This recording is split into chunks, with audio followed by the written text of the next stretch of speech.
a Bulldog Breed mosodának. Kedves uraim, sajnos ismételten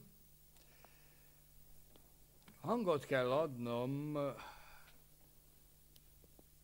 elégedetlenségemnek a gallériaimmal kapcsolatban.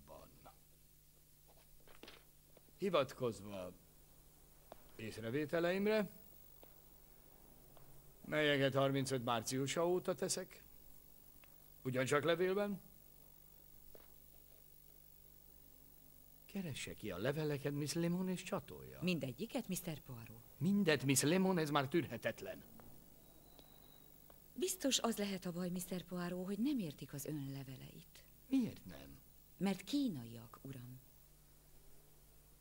A Bulldog Breed mosoda kínai? Igen, Mr. Poirot. Micsoda világ ez, Miss Lemon? Azért nem olyan szörnyű, uram, mert amikor a fiú visszahozza a tiszta ruhát, mindig megkér, hogy fordítsam le a leveleket. És megteszi? Nem. Miért nem? Mert nem tudok kínaiul. Akkor mit mond neki? Azt, hogy ő gallériát ne túl keményre csinálja. És közben mutogatok.